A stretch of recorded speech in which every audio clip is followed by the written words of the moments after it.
चरणों में गई है। और अब बाबा भीष्म बड़े ही प्रेम पूर्वक जब अपने जीवन की लीला समाप्त कर दिए तो कन्हैया पुरवासियों को लेके आए हैं और फिर से विदा हो रहे हैं। बस विदाई का थोड़ा भाव अलग है। अभी तक जा रहे थे स्वतः प्रणाम कर रहे थे, अब पुरवासी भगवान को प्रणाम कर, अर्जुन आदि भगवान को दौड़ के प्रणाम करने लगे तो भगवान ने रोक लिया। क्या कर रहे, आप हमारे संबंधी हो, बहनोई हो। अर्जुन ने कहा ये सब सांसारिक है, ये सांसारिक स्नेह है महाराज। वस्तुतः तो आप जगन नियंता जगदाधार हो। कुंती ने दौड़ के कन्हैया को प्रणाम करना चाहा, भगवान ने कहा बस पहचान लिया यही पर्याप्त है, पर इस शरीर से आपसे प्रणाम नहीं करवाओ। जल्दी बोलो क्या चाहिए। निवेदन किया कुंती ने, हमारी विपत्ति हमें वापस कर दो, बस और कुछ चाहिए नहीं। विपदो नैव विपदा संपदो नैव संपदा। वो संपत्ति संपत्ति नहीं है, वो विपत्ति विपत्ति नहीं है जिसको हम आप मानते। विपद विस्मरणम विष्णु संपन्न नारायणा स्मृते। विपत्ति है भगवान विष्णु का विस्मरण और संपत्ति है भगवान नारायण का स्मरण। भगवान का स्मरण ही संपत्ति है। बंधुओं मुंबई कुंती से भगवान ने कहा मैं तुम्हें हमेशा याद आता रहूं। कब आओगी, बोले जब तुम्हारे यहाँ नाती हो। और समय आने पर अर्जुन के नाती हुआ, अभिमन्यु के बेटा हुआ, कुंती के पोता हुआ और भगवान 1 वर्ष बाद आए और इसका नामकरण कर गए परीक्षित। जिस समय इसको लिए हुए आए थे भीम जी सभा में, इसका वरहों संस्कार था।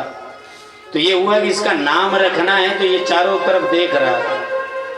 और जैसे ही इस बालक ने भगवान श्री कृष्ण को देखा तो जमीन पर उतर गया और उतर के सीढ़ियों से उनके पास पहुंचा, उनका वस्त्र पकड़ करके खड़ा हो। और जैसे ही वस्त्र पकड़ के खड़ा हुआ, भगवान के स्वरूप की ओर देखे तो बड़ा प्रसन्न हो जाए और भगवान के दोनों भुजाओं की ओर देखे तो रोने लगे। युधिष्ठिर ने पूछा कन्हैया ये तुम्हें ऐसे देख रहा है जैसे जुग जुगांतर का तुम्हारा प्रेमी। बोले गर्भ में इसकी रक्षा किया था तो ये 4 भुजा में देखा था, और बाहर देख रहा है तो 2 ही है। तो ये मन में विचार कर रहा है, सोच रहा है अपने मन में कि जब गर्भ में आए थे तो 4 भुजा थी, अब 2 ही हैं, 2 कहाँ चली गई, इसलिए रो रहा है। परितः इच्छति दृश्यति इति परीक्षतः। चारों तरफ यह देखने की इच्छा रखता है कि जिसने गर्भ में मेरी रक्षा किया था वो बाहर कब मिलेगा। युधिष्ठिर तुम्हारा जो बेटा ये नाती है ना, ये राजा तो होगा पर इसकी गिनती परमहंसी राजाओं में हो। भगवान ने ये भविष्य निश्चित। समय आने पर भगवान द्वारिका छोड़ करके वैकुंठ जब गए और अर्जुन ने लौट करके यह संदेशा बताया तो पांडवादिकों ने शरीर त्याग दिया, देह त्याग करके परीक्षित को महाराज राजा बना के युधिष्ठिर जी चले गए हिमालय। और परीक्षित जब राजा बने तो घनघोर जंगल में एक दिन घूमते हुए परीक्षित को एक काला कलूटा पुरुष बहुत छोटा सा मिला, दंड लिए हुए, एक बैल पर प्रहार कर रहा था जिस बैल के केवल एक ही पैर थे, एक ही पैर उस बैल के। अर्जुन ने धनुष उठाया और बाण चढ़ाया और बोल दिया इसको मारने वाले तुम जल्दी अपना परिचय दो, नहीं तो हम तुम्हें मार देंगे। नते गुणांके से यशोधराणाम बद्धाम जलेर वै भयमस्त किंचित। हाथ जोड़ करके तुमसे कह रहा हूं कि मैं अर्जुन का नाती हूं, तुम मानते नहीं। और जो धनुष पर बाण चढ़ाया तो शरणागत हो गया, लेट गया कि परीक्षित को युधिष्ठिर की वह बात आ गई, याद आ गई जो राजा बनाते समय उन्होंने कहा था कि परीक्षित और सब कुछ करना इस संसार में, पर कोई शरणागत हो जाए तो उसका परित्याग। आज हम लोग अकड़ जाते हैं, थोड़े में खाद्यान्न छोड़ देते हैं, एक दूसरे को छोड़ देते हैं। ध्यान रखो, पहले तो खाद्यान्न थोड़े में मत छोड़ो, छोड़ोगे ना हो पाड़े जी तो बहुत दिक्कत आएगी भविष्य में। प्राणी मात्र परिवार के बीच में ही शोभा पाता है, अकेले शोभा नहीं पाता। चाहे जितना अच्छा सत्कर्म कर ले, अपना परिवार, अपना कुटुंबी, अपना चाचा, अपना दादा, अपना सगा भाई कलप रहा है, कार्यक्रम में नहीं पहुंच रहा, या हम उसके कार्यक्रम में नहीं पहुंच रहे हैं, तो हमको कैसा लगेगा? बोलो, बहुत पीड़ा होगी ना। इसलिए यह भी भागवत के उपदेश में है, यह भी भागवत के नियम में है कि आप जब भी भागवत सुने, दूर देश तक जाकर के सब लोगों को बुलाएं, रूठे हुए को भी मनाएं और अपनी भागवत में शामिल होने के लिए उनसे निवेदन। इसलिए आयोजक को, निवेदक को बहुत विनम्र हो करके, अभी एक दिन कार्ड मट रहा था, 2-4 दिन का मामला का, परसों यहीं आए थे ना कलश यात्रा में, तो मैंने कुछ लोगों को कार्ड दिया। तो महाचंडी महायज्ञ में हमारी फोटो सबसे नीचे है, तो उसमें लोग टिप्पणी कर रहे थे कि महाराज जी की फोटो ऊपर होनी चाहिए। बैठे थे ना आप मुन्ना भैया, तो उस समय मैंने कहा था सरकार जी मैं निवेदक हूं, और निवेदक चाहे जितना बड़ा व्यक्ति हो, चाहे जितना छोटा व्यक्ति हो, चाहे जितना विद्वान हो, चाहे जितना मूढ़ हो, उसको झुकना ही पड़ता है। निवेदक का मतलब ही है कि मैं निवेदन करने वाला हूं। निवेदन करने वाला किसी खोपड़ी पर चढ़ के थोड़ो बैठेगा, बैठेगा कहाँ? बोलो ना, कहाँ बैठेगा? वो नीचे बैठेगा, हाथ जोड़ के किया। अपने घर में, परिवार में कोई अलग हो जाता है ना, आपको मालूम है। कुंभकर्ण को समझा रहा था विभीषण,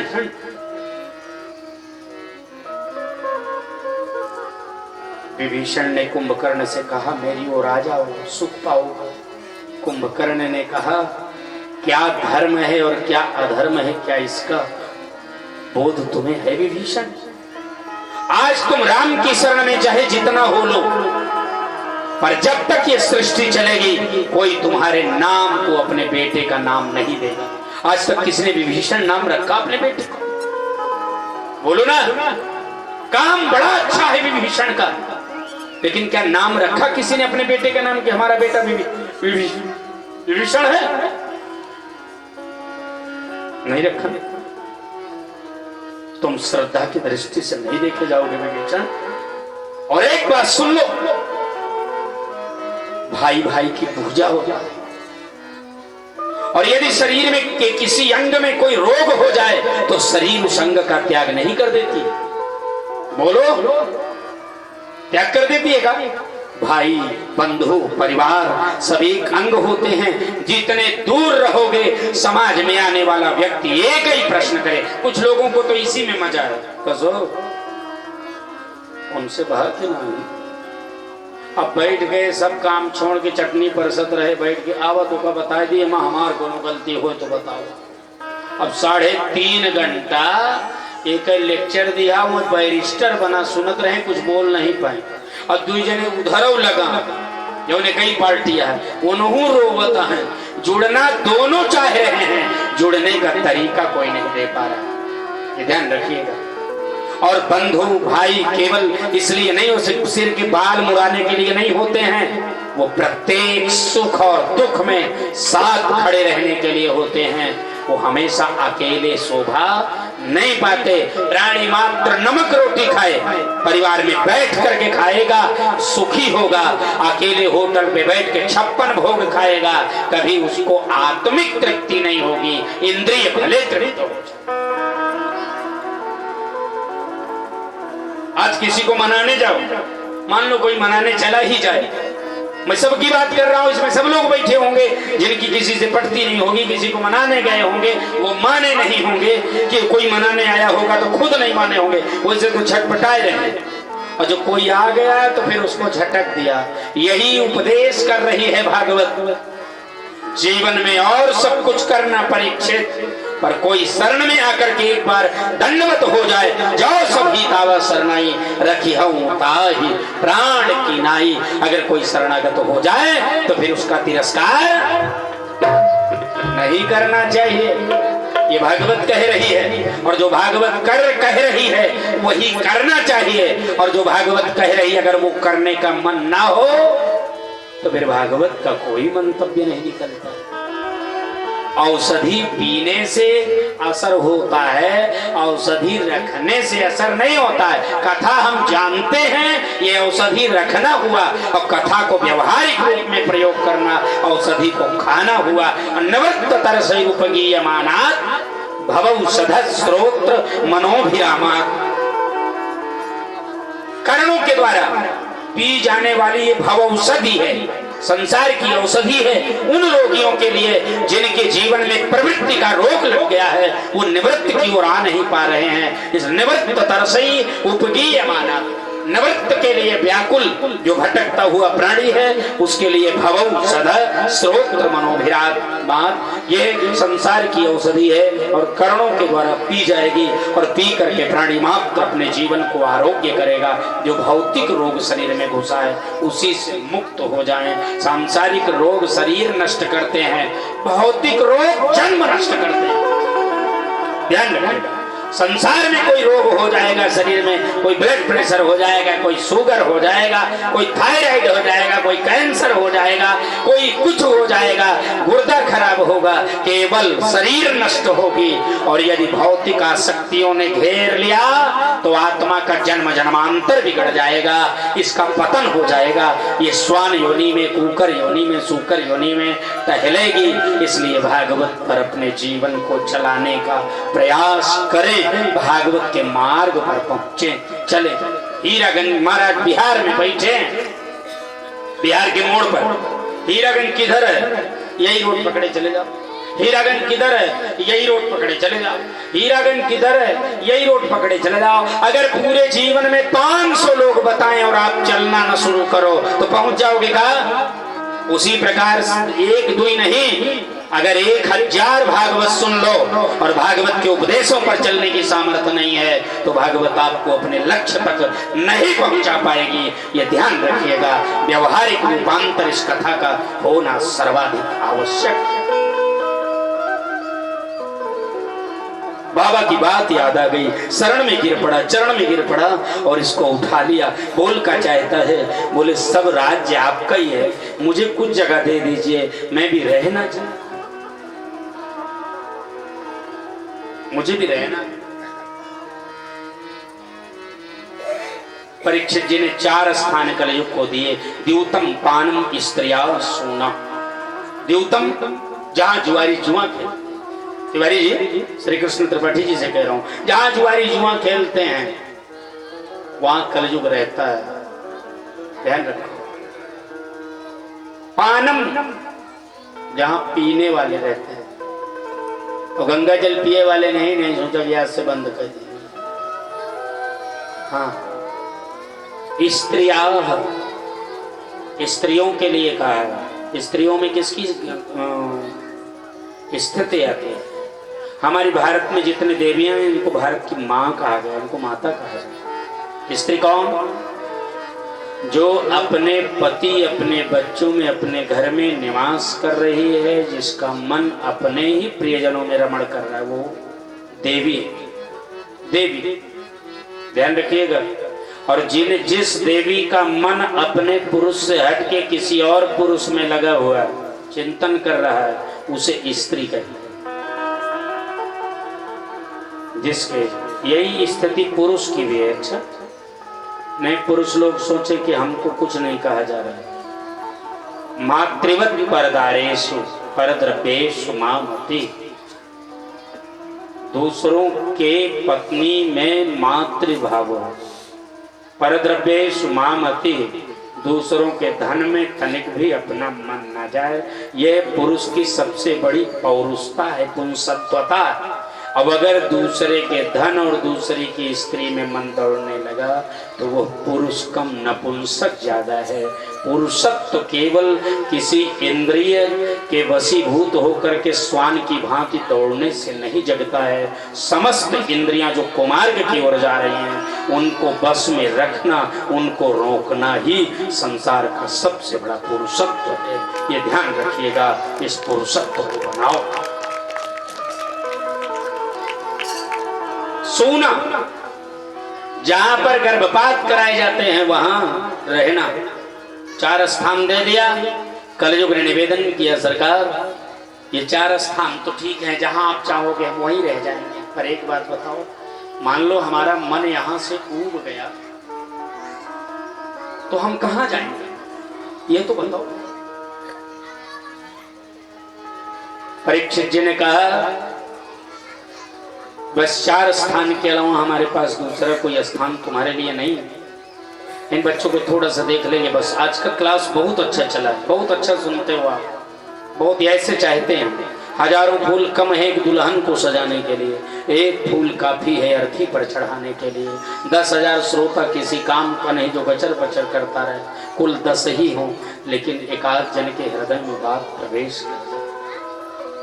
भागवत का मतलब ये नहीं है कि हम सुन लिए चले गए। हमारी बुराइयों पर जो चोट कर दे, हमारी बुराइयों को जो चटनी कर दे, जो बुराइयों का थक्का हमारे जीवन में है उसको छिन्न भिन्न कर दे, यही भागवत है। ये ध्यान रखिएगा।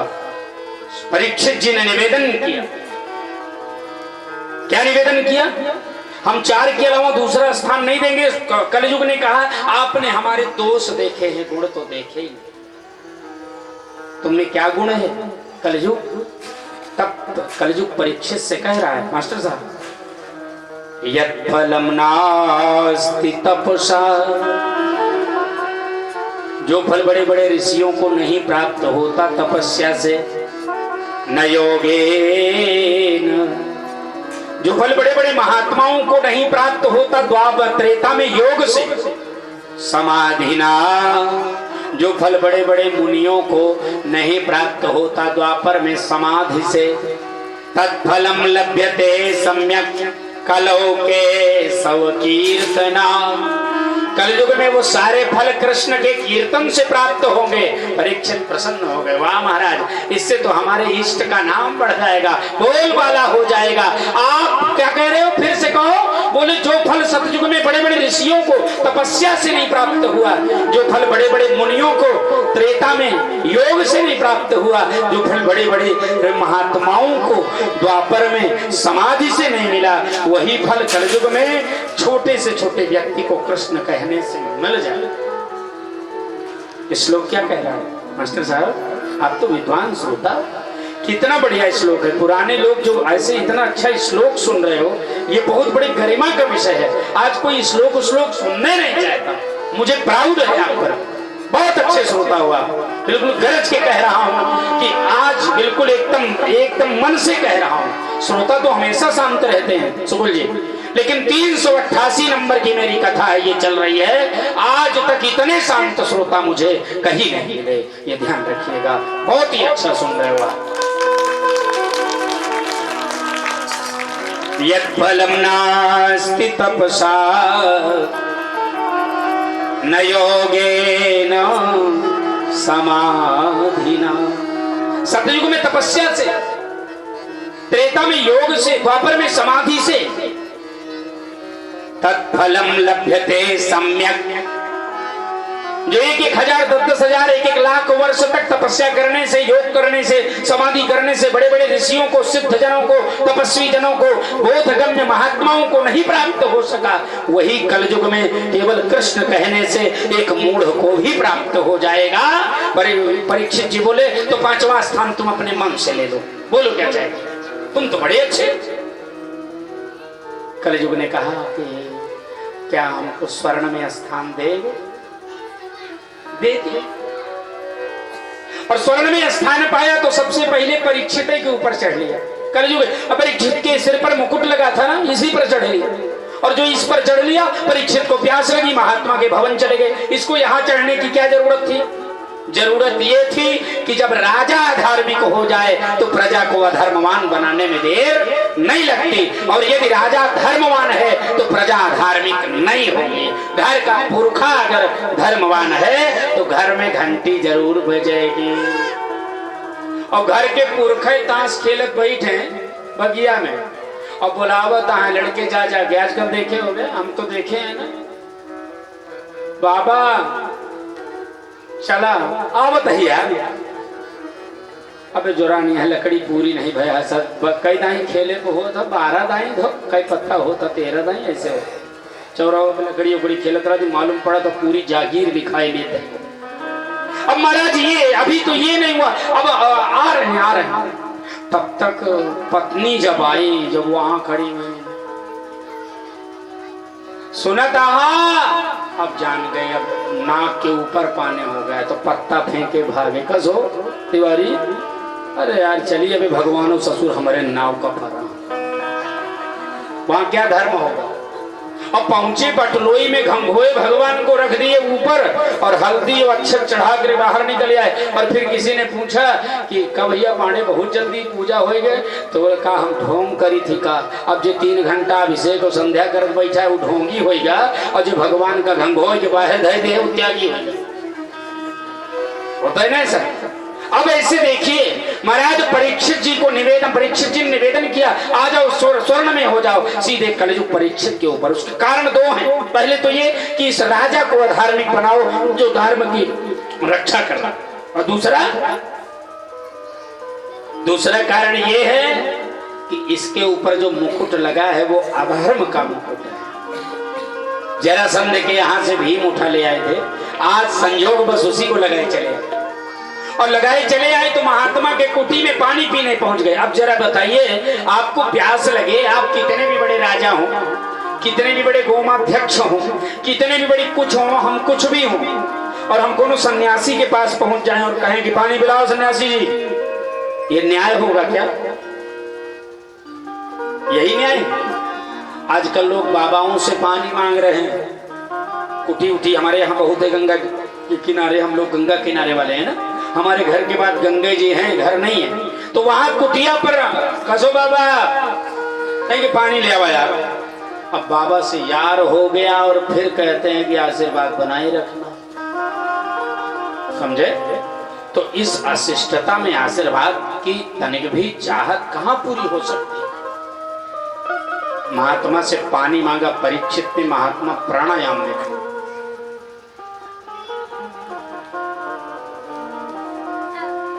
पानी मांग रहे, महात्मा ध्यान ही नहीं दे, सुन ही नहीं रहे। इतने में परीक्षित को क्रोध आया, पैर पटकते बाहर निकले, मरा हुआ सर्प था, उसको इनके गले में डाल दिया, और जो गले में मरे हुए सर्प को डाल दिया परीक्षित ने, तो महात्मा का बेटा आया, उसने श्राप दे दिया, इतलंघई मर्यादम तक्षको सप्तमेहनि दक्षं यस्मकुलांगारम बाधितो ब्रह्मवादिना। मैं ब्रह्मवादी ब्राह्मण यह श्राप देता हूं कि आज के 7वें दिवस में तक्षक नाग डसे। किसको डसेगा? परीक्षित। आज के 7वें दिवस में परीक्षित को तक्षक नाग डसेगा, और ये सूचना परीक्षित को प्राप्त हुई। परीक्षित आधी धोती पहने, आधी ओढ़े गंगा जी के तट पर सुखताल में आए हैं और गंगा जी में स्नान बना रहे हैं। स्नान करके सीढ़ियों से बाहर निकले हैं, थोड़े दूर आए हैं, और जो बाहर निकले तो महात्मा कतारबद्ध खड़े। महात्मा पंक्ति से खड़े। बस ज्यादा समय आपका नहीं लूंगा, केवल 3-4 मिनट लूंगा, क्योंकि ठंडी बहुत है और समय से आपको। महात्मा कतारबद्ध खड़े।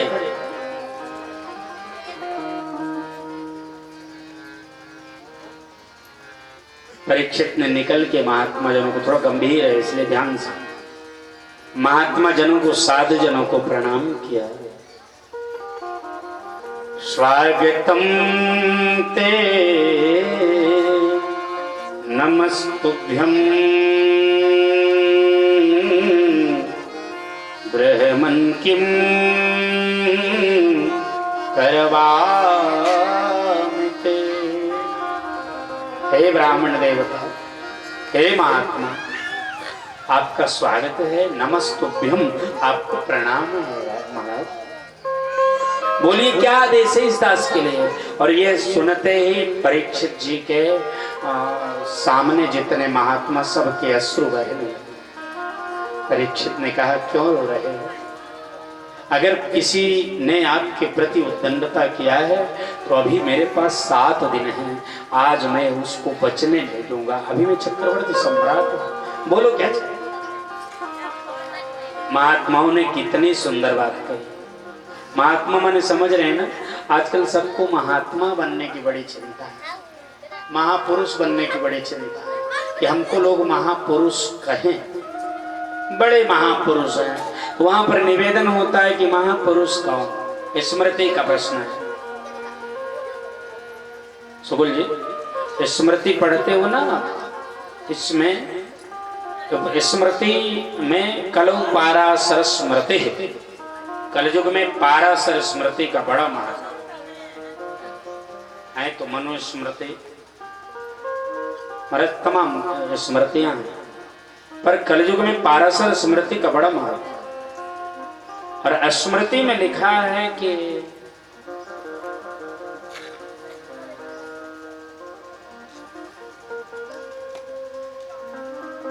बड़ा अच्छा निवेदन किया है स्मृति, दिमाग से उतर गई बात में कह क्या। परीक्षित जी महाराज महात्माओं से पूछ रहे हैं कि अभी समय है 7 दिन का हमारे पास, किस कारण से रो रहे हैं? महात्माओं ने रोते हुए परीक्षित से कहा कि मुझे आपसे कुछ नहीं चाहिए,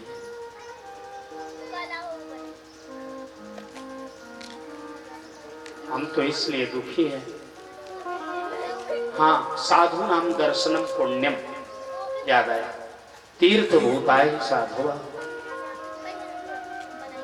पाराशर स्मृति में लिखा कि साधुओं का दर्शन बड़े पुण्य से होता है, और जहां साधु पहुंच जाते हैं वह स्थान तीर्थ हो गया। कालेन फलते तीर्थं सद्यः साधु समागमः। तीर्थ समय समय पर फलते हैं, पर साधु का समागम सद्यः फल देता है। ये पाराशर स्मृति। हाँ, महापुरुष कहलवाने की हर व्यक्ति की बड़ी इच्छा। महापुरुष की विवेचना पाराशर स्मृति में किया। महापुरुष कौन? सामने किसी विपत्ति में फंसे हुए व्यक्ति से बोलेंगे नहीं प्लीज। ये रिया बोल रही हो ना? हाँ,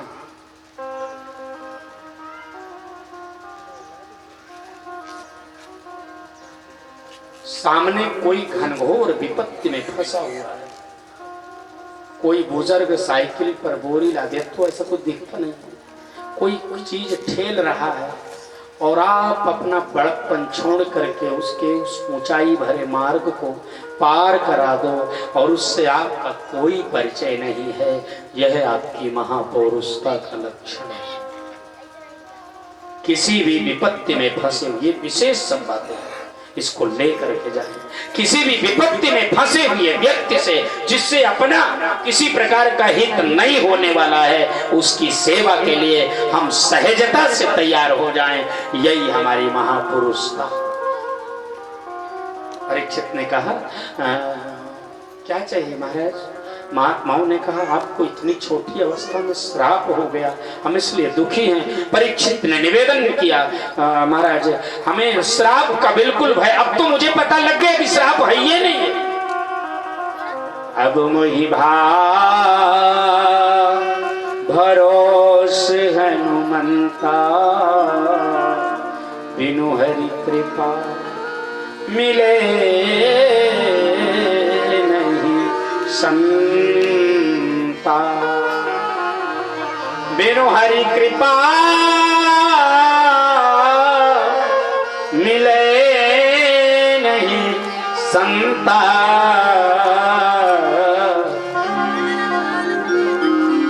अब मोहि भारोस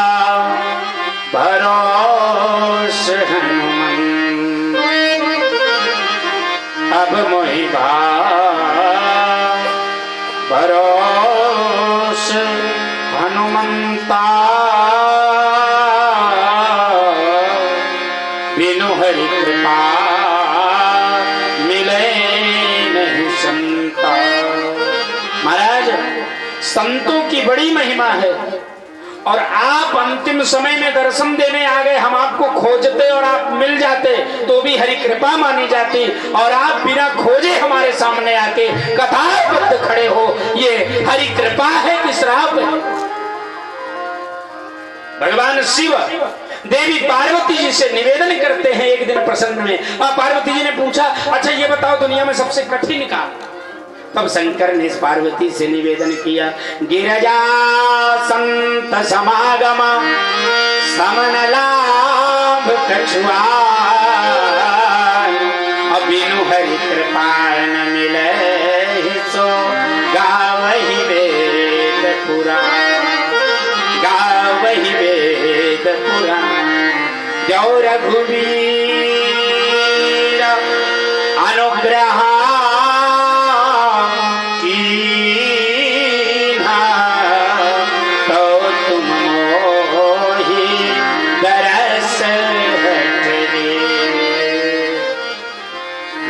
दरिद्र सम दुख जग माही, संत मिलन सम सुख जगना।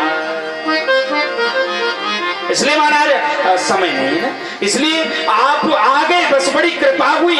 अब इतने में परीक्षित जी से महात्माओं ने पूछा, बोलो आपकी क्या सेवा कर सकते हैं? बोले क्या 7 दिन में मरने वाले का मोक्ष हो सकता है? बोले ये तो संभव नहीं है। इतने में गंगा जी के तट से सुखदेव स्वामी चले आ रहे हैं और लोग ढीला चलाए दे रहे हैं, लोग ढीला चला रहे हैं, ढीला मारो, ये नंगा बाबा जाओ। नंगे सुखदेव जी, दिगंबरम दिशाएं ही उनका वस्त्र है, दिगंबरम वक्त्र विकीर्ण केशम,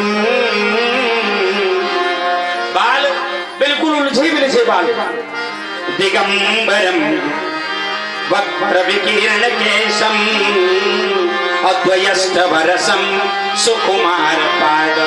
अष्टद्वय वर्ष के, 8 के 2 गुना वर्ष माने बोलो ना, 16 वर्ष के, द्वयष्ट भरसम सुकुमार पाद, अकरोरु संबाहव कपोल गात्रम। और इतने में इनको ढीला चला दिया, ए नंगा आ रहा है, और सुखदेव स्वामी को ढीला चलाते लगता पुष्प बन करके। और इधर सुखदेव जी महाराज बगल में पोथी दबाए, लंबे बाल बढ़ाए, लंबे कदम, लंबी फल्लांग बढ़ाए चले आ रहे, कहीं विलंब न हो जाए। हमेशा वक्ता को इस बात का ध्यान देना चाहिए।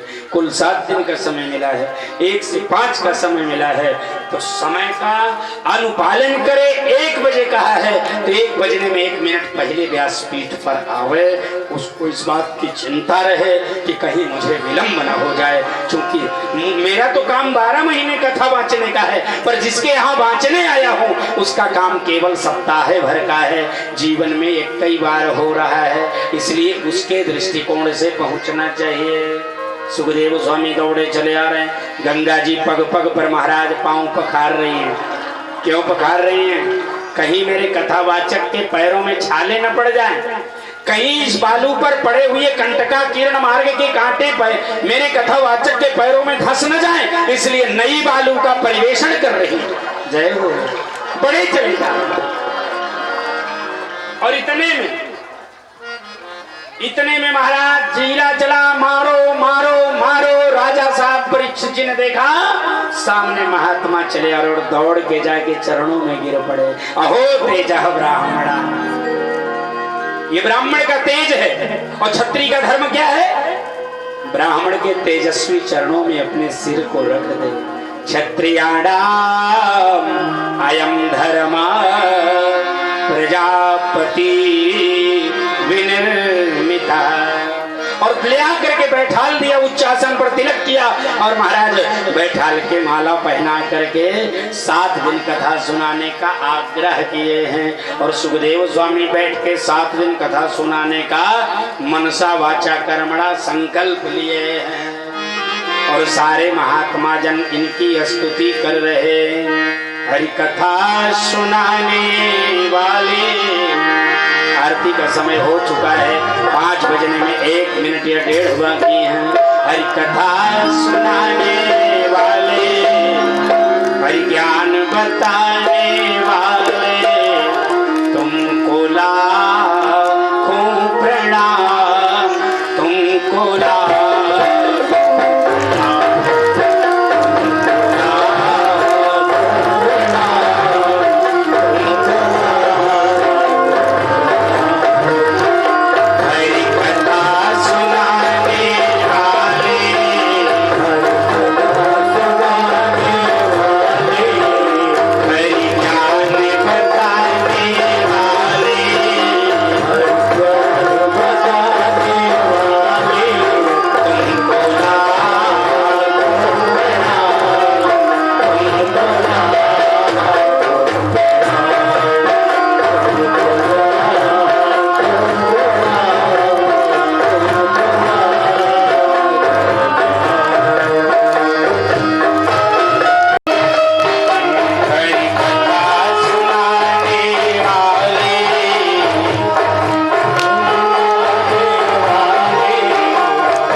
स्थान पर खड़े होंगे, आरती गाएंगे। कल एक बार समय मिलेगा तो कल परसों में किसी दिन बताएंगे। आइए आरती गाएंगे।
यज्ञमय चंद्रदेवास्ताय नमः।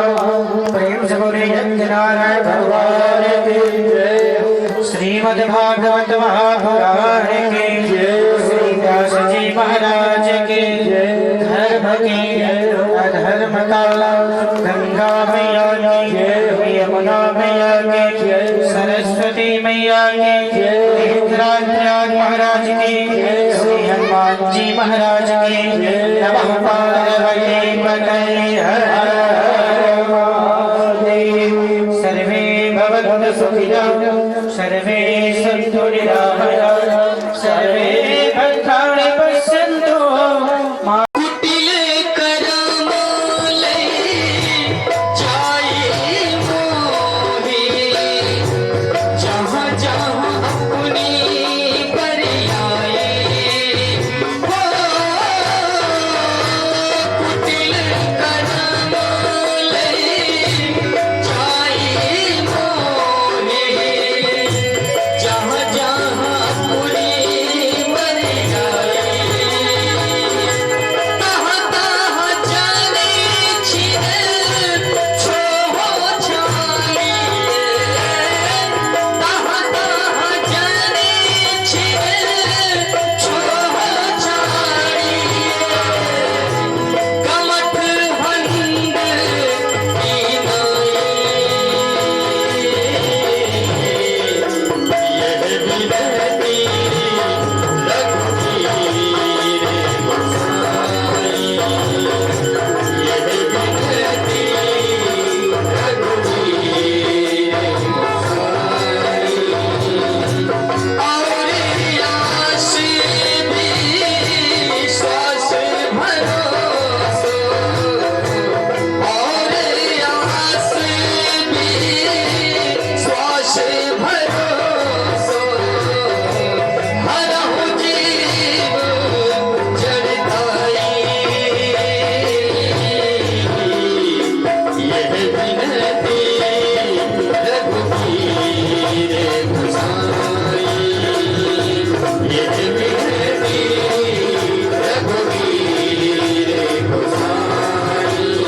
बुद्धिहीन तन जानिके सुमिरो पवन कुमार बलवन विद्या देहु हरु कलेश विकार।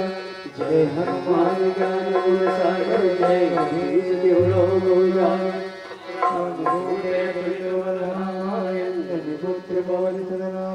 महावीर विक्रम बजरंगी कुमति निवार सुमति के संगे कंचन वर विराज सुरेशा काज कुंडल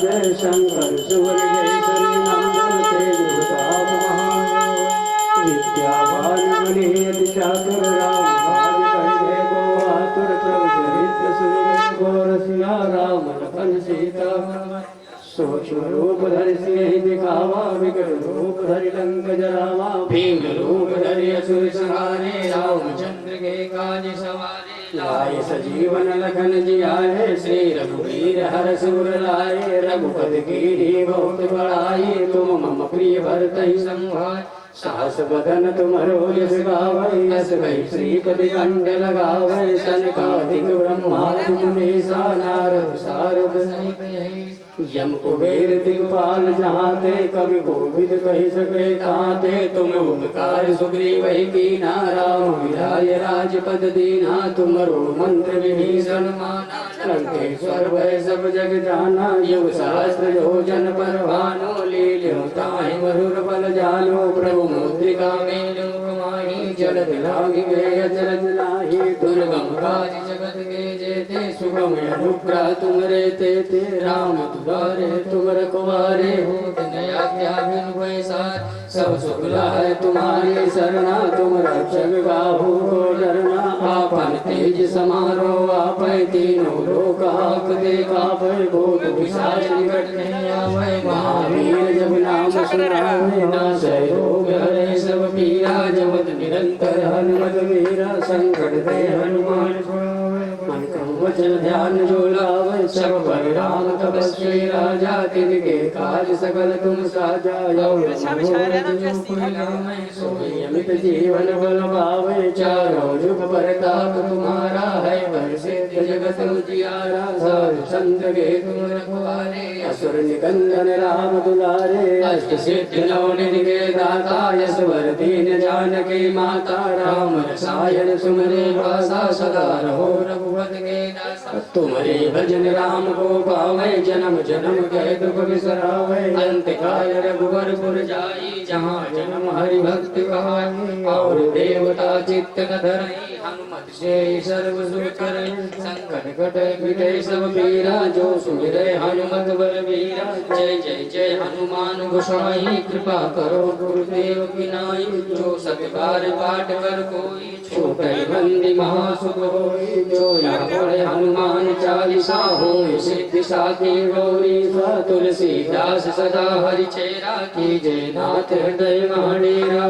पवन तनय संकट हरण मंगल मूरति राम लखन सीता सहित हृदय बसहु सुरभु सियावर राम जय जय राम मेरे प्रभु राम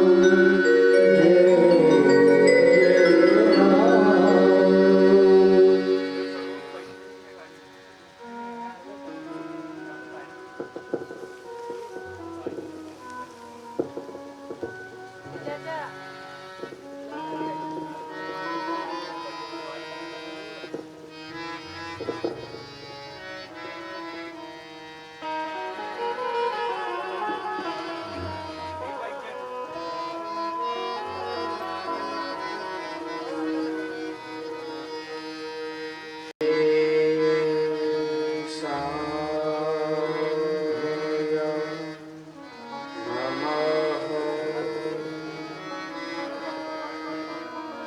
श्री गुरुभ्यो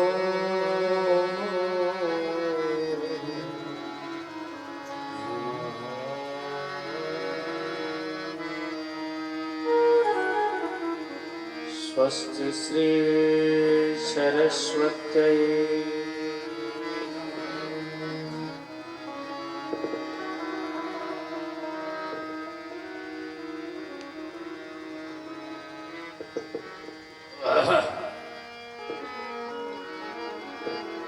नमः परमहंसा स्वादित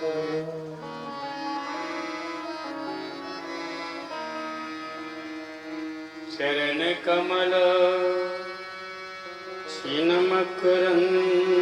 छिन्मकरंदा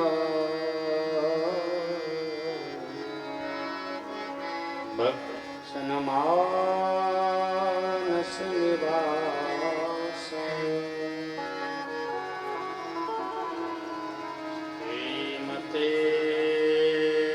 राम चंद्रा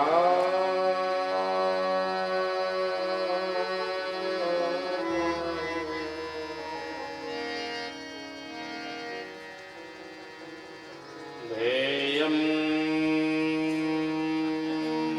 सदा परिभव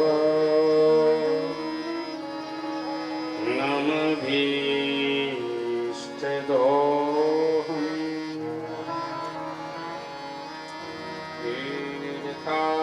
तीर्थास्पदं शिवगुरुं च नूतं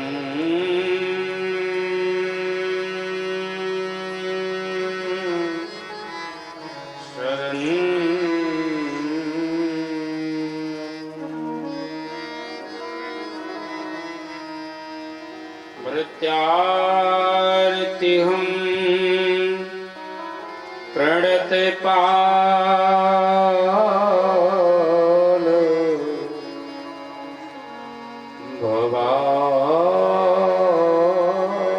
भवानि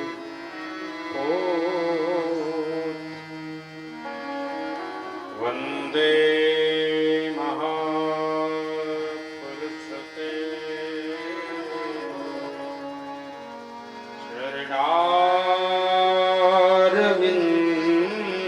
चरणारविन्दम्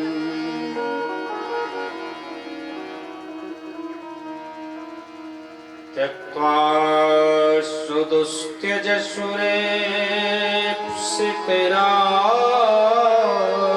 सुरेप्सितराज्यलक्ष्मी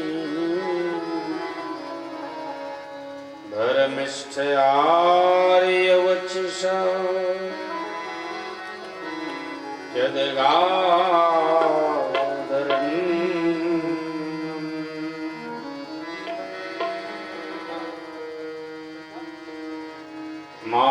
मायामृगं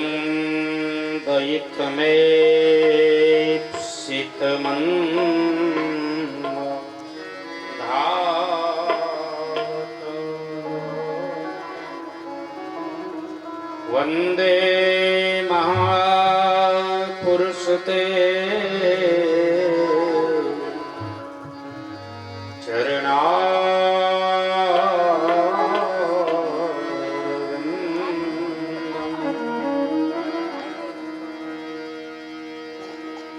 चरणारविन्दम् गुरुर्ब्रह्मा गुरुर्विष्णु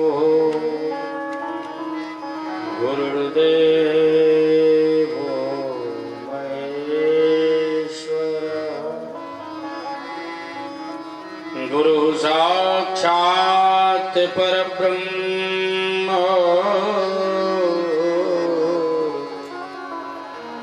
तस्मै श्री गुरुवे नमः।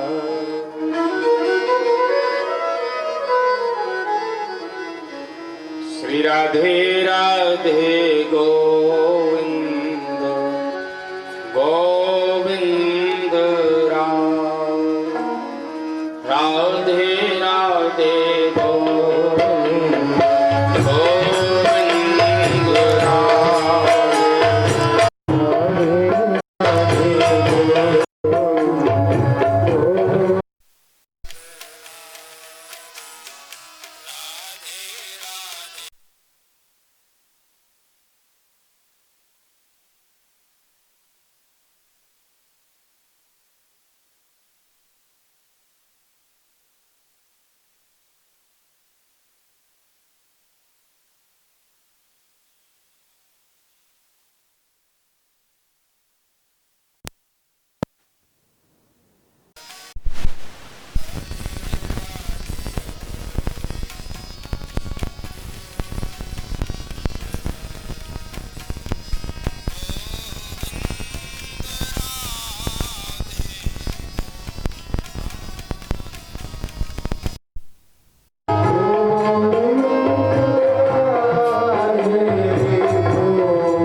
सरस्वतीं व्यासं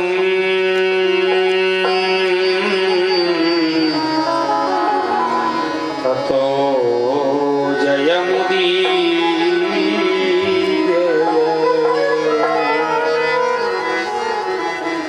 श्री सीतारामाभ्यां नमः।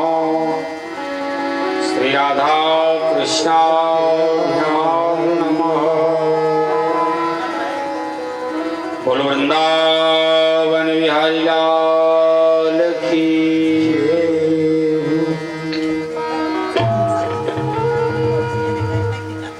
अच्छे दिन भेज दिया।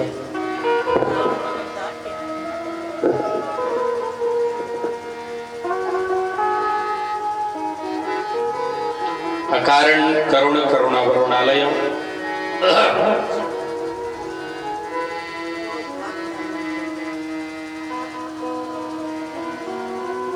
भक्तवांछा कल्पद्रुम तड़ितवित विनिंदित पीतांबरधारी भगवान श्री बालकृष्ण लाल की वांगमयी प्रतिमूर्ति श्रीमद् भागवत सप्ताह यज्ञांतर्गत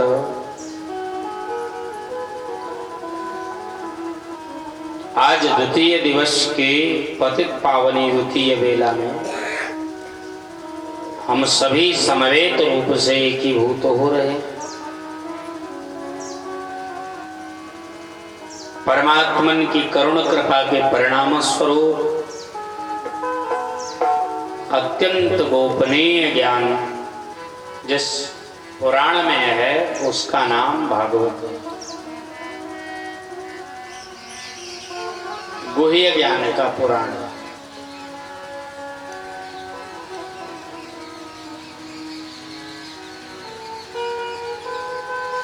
बहुत छिपा हुआ ज्ञान है। एक परमहंसीय महात्मा की स्वतः की विवेचना ही भागवत है। अपने मंतव्य से इन्होंने परीक्षित को उपदेश किया।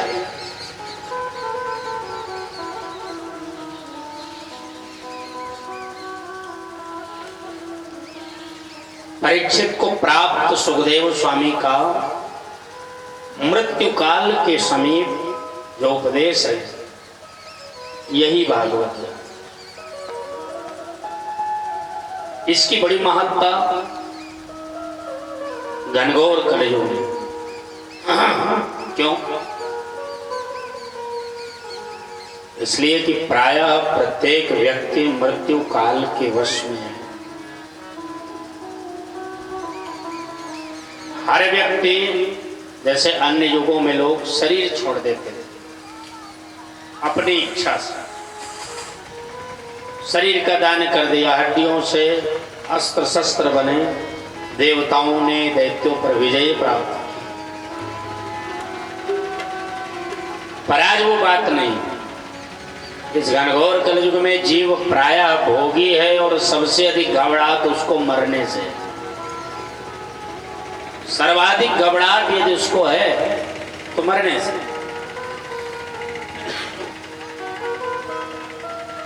हमारा शरीर छूट गया तो क्या हो? घर वाले बेचारे तो हमारे मर ही जाएंगे, इनको कौन संभालेगा? न जाने कितने लोगों को बोलता रहता है भैया अब इनको संभालना, अब हमारा भरोसा नहीं। पर ये संभालने की जिम्मेदारी किसी और की है जिसने युग युगांतर से संभाले रखा है। भरोसा हो जाए उसकी भगवत्ता पर, इसलिए भागवत की शरणागति ग्रहण की जाती है। उसका एक ही उद्देश्य है, भगवान पर भरोसा हो जाए, भगवत कृपा पर भरोसा हो जाए।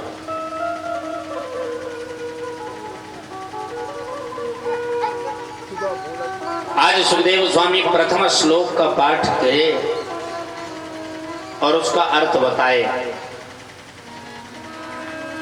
आगे सूत जी से शौनक आदि ऋषियों ने प्रश्न किया है कि भागवत सुनने का अधिकारी कौन है।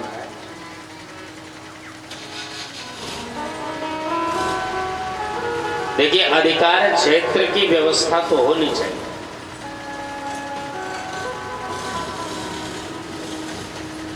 आधिकारिक रूप से जो चीज, जो व्यक्ति किसी पद पर बैठता है उसका उद्देश्य अलग रहता है। योग्यता के अनुरूप जब पदवी प्राप्त होती है, पद प्राप्त होता है, तो उसके निर्वाह का तरीका भी श्रेष्ठ होता है। किसी अयोग्य व्यक्ति को पायलट बना दिया, जहाज को गिरा देगा बीच में।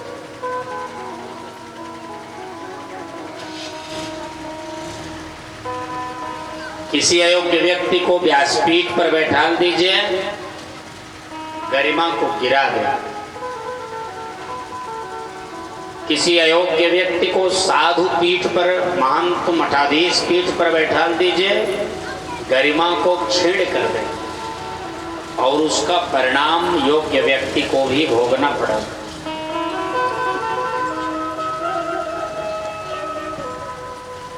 अक्सर देखा होगा, जब जब कोई अयोग्य अशिक्षित व्यक्ति किसी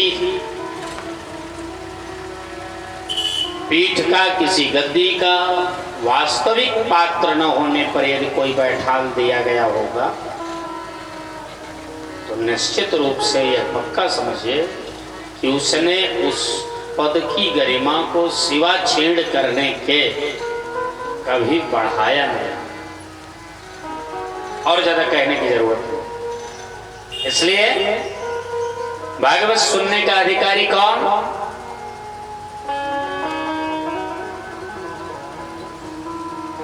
बोलो।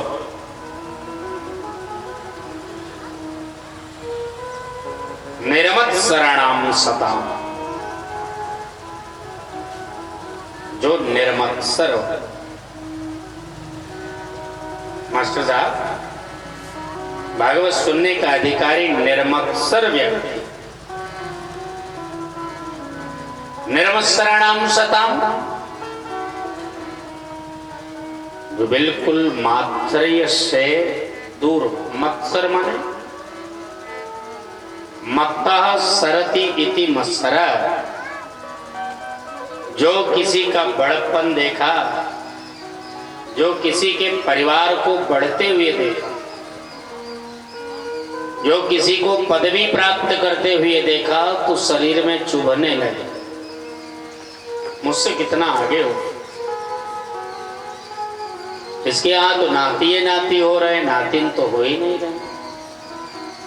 हाँ, देखो तो इसकी बहू अध्यापिका हो, आजकल इसका बड़ा गौरव बढ़ा हुआ है। ये मत्सर, जो दूसरों का उत्कर्ष, दूसरों का बड़प्पन सुगमता पूर्वक बर्दाश्त नहीं कर सकता, तो मात्सर्यवान व्यक्ति। मत्सर मतलब हृदय में खटाई का होना, और कपट रूपी खटाई हृदय में होती, आम की खटाई नहीं होती। कि कहां जाएगी हृदय? ये कपट की खटाई है। और जो व्यक्ति निष्कपट होता है वो भगवान के समान पूजनीय हो।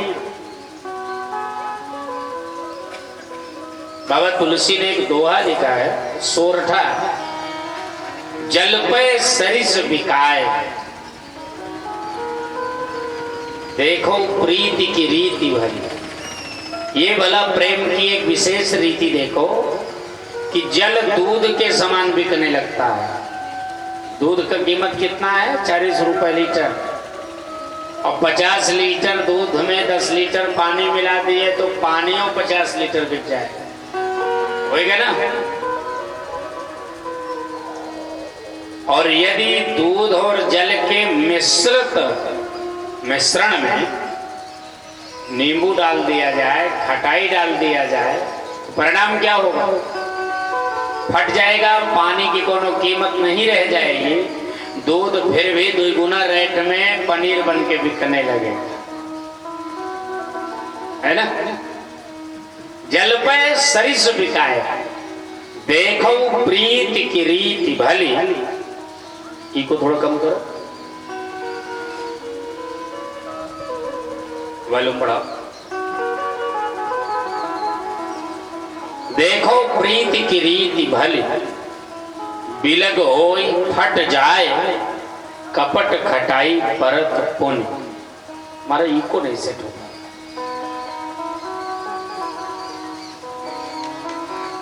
बिलग होई फट जाए, कपट खटाई परत पुण्य। यदि कपट रूपी खटाई पड़ जाए तो वो दूध और पानी फट जाता है, दूध का अलग थक्का हो जाता है, पानी नालियों में बहता है। जो कीमत थी पानी की वो भी खत्म हो गई और दूध की कीमत बढ़ गई, पनीर हो गया, फाड़ के ही बनता है ना। उसी प्रकार से जीव ब्रह्म के सानिध्य में आता है तो ब्रह्म जीव की कीमत बढ़ जाती है।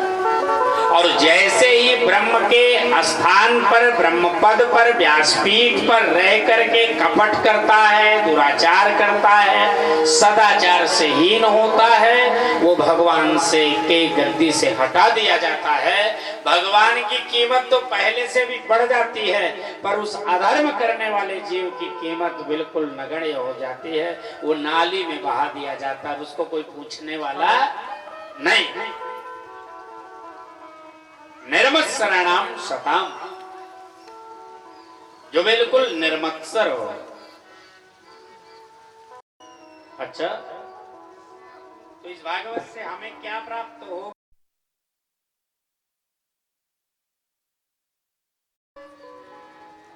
सब ये आगे ही लिख दिया है। ये तीसरा श्लोक है भागवत का। वेद्यमवास्तवमत्र वस्तु शिवदम तापत्रयोन्मूलनम। तापत्रयः उन्मूलनम, 3 प्रकार के तापों को सत्या नष्ट कर देता है। कौन कौन से ताप? दैहिक, दैविक और भौतिक। ये तीनों ताप उस कथा के श्रवण करने मात्र से मिश्रा जी नष्ट हो जाते हैं। हो सुकुल जी, हाँ, ये तीनों ताप नष्ट हो जाते हैं। वास्तव वस्तु, वास्तविक वस्तु की जानकारी हो जाती है। अच्छा महाराज, अब कथा का प्रारंभ करिए। तब श्रीमान सुखदेव स्वामी ने राजर्षि सत्तम परीक्षित को, सूत जी ने सौनक जी को, उद्धव जी ने विदुर जी को और अतुल जी आदरणीय ओम प्रकाश मास्टर साहब को निवेदन करते हैं कि प्रथम भगवान श्री कृष्ण के चर्चा से ही हम कथा प्रारंभ करें। जिस समय भगवान हस्तिनापुर में अर्जुन का रथ हाँकने के लिए आए, युधिष्ठिर आदि की विजय की घोषणा, भगवान चलने को तैयार है और बहुत ज्यादा युधिष्ठिर जी वर्ज कर रहे हैं, रोक रहे हैं, रुक जाइए महाराज, इतनी जल्दी न करिए, अभी अभी तो युद्ध समाप्त हुआ है और अभी तक तो आप केवल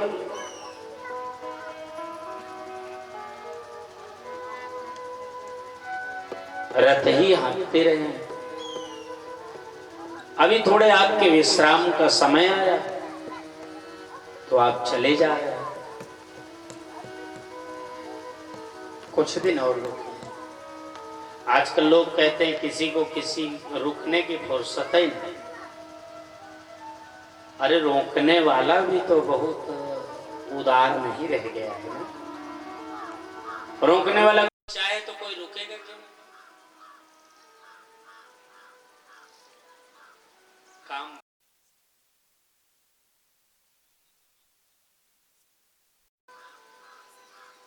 बोलो, पहले से कम हो? गाय भैंस पहले से कम हो गई। गैयों को लेके चराने वाला काम खत्म हो चुका है। कोई गाय चराते गैया छोड़ के जाता है, गाय भैंस छोड़। घर में जांत चक्की, यहाँ तक कि मसाला घोट के सब्जी में मिलाने वाला काम बंद हो चुका। काम तो है ही नहीं। भले ही माताएं नाराज हो या पुरुष वर्ग नाराज हो कि आपको लगता है काम नहीं, हम तो व्यस्त रहते। बोले बिना काम के व्यस्त रहने वालों की कोई संख्या। बोले दिन बड़ा छोटा होता है, बोले तुमने अपने से बना लिया। पहले 9 बजे तक उठना नहीं और फिर कहोगे दिन छोटा। दिन 5 बजे उठ जाइए तो दिन 12 मास ही बड़ा होगा। दिन कभी छोटा नहीं, बस हमारे उठने बैठने के तरीके पर डिपेंड करता है कि हमने सो के ज्यादा समय गुजारे हैं कि जाग के ज्यादा समय गुजारे। कुछ लोगों को सोने की बिस्तर पर पड़े रहने की बड़ी रियाज होती है, समझे? तो ये बहुत अच्छी बात नहीं है।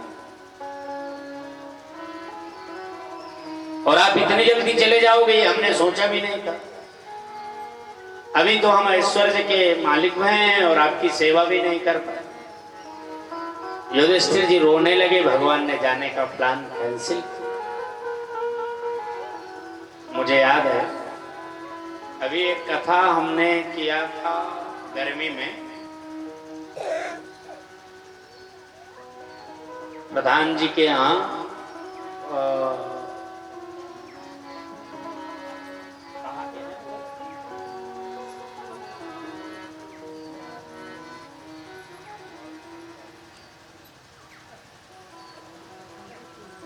प्रधान जी लोग, उस प्रधान जी के यहाँ कथा गए थे हम, उधर लग पड़ा।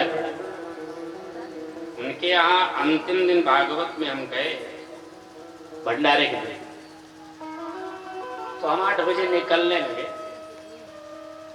तो सारे परिवार ने आकर के कहा कि अगर आज रुक जाते तो हमारे मन का हो जाता।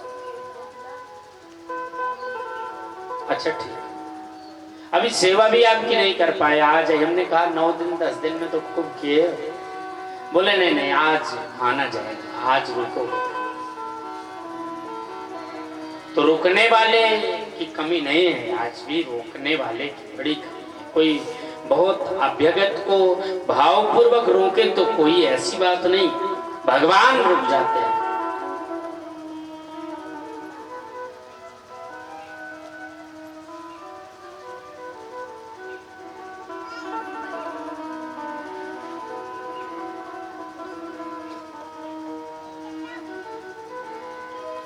भगवान रुक गए हैं और द्वारिका की 16,108 जो भगवान की पटरानियां हैं, भगवान की जो देवियां हैं, उन्होंने भगवान के लिए पत्र लिखा है।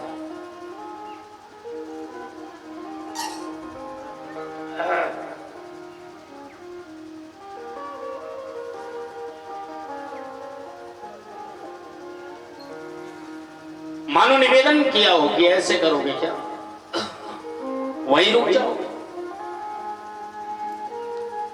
और ये पत्र आज युधिष्ठिर जी के पास लेकर के द्वारकाधीश आए कि हमको जाना है।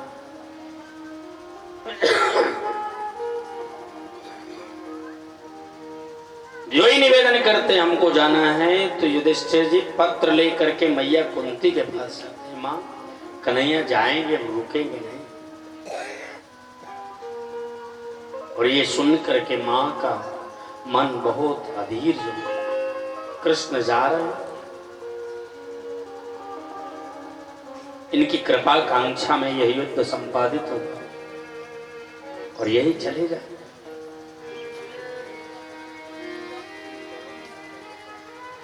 भगवान के प्रेमी जन बहुत भावुक होकर के भगवान को विदा करने के लिए आते हैं। और जैसे ही प्रभु विदा हो रहे हैं, सबसे प्रणाम, एक एक व्यक्ति को प्रणाम कर रहे हैं। बड़ा विशेष व्यक्ति जब किसी को प्रणाम करता है तो केवल आशीर्वाद नहीं लेता है, समाज को उपदेश करता है कि प्रणाम करना चाहिए।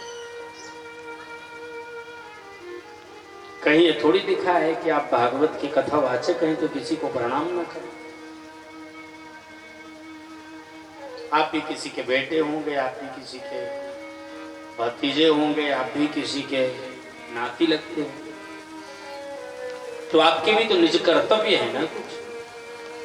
भगवान ये उपदेश कर रहे हैं कि समाज में कोई कितना भी बड़ा हो जाए, भगवान ही क्यों न हो जाए, पर उसे अपने कर्मों का ध्यान रखना चाहिए।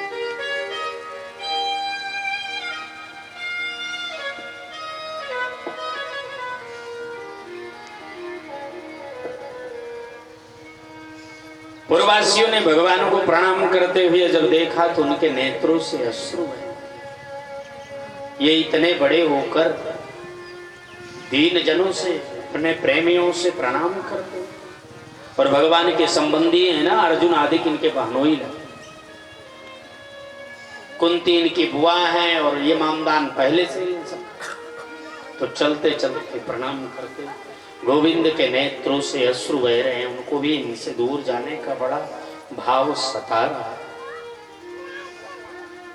बड़ी पीड़ा हो रही है, बड़ी असहजता महसूस कर रहे हैं। भगवान कैसे जाऊं आप सबको छोड़कर।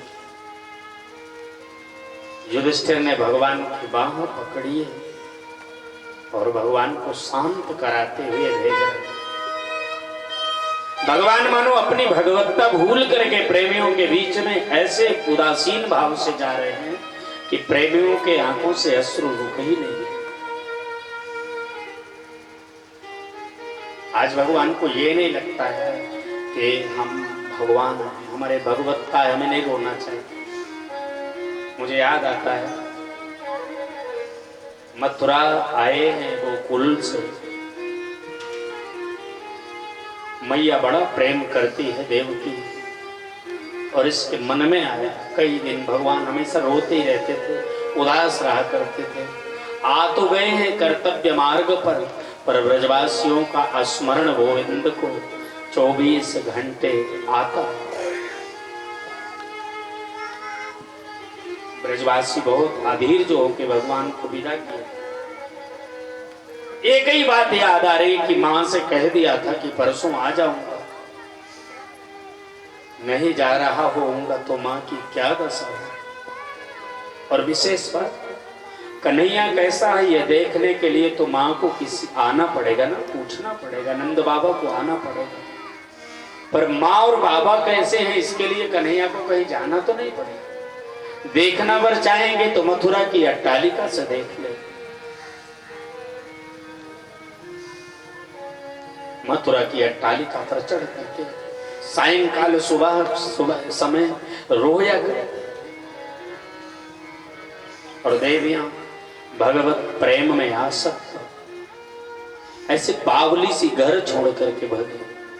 घर का दरवाजा फटाफट खोल के ऐसे भगे, मेरे नैनन बरसे नीर सखी वृंदावन जाऊं। एक गोपी पूछती आजकल तो बड़ा उदास रहा करती, बोले कृष्ण की याद।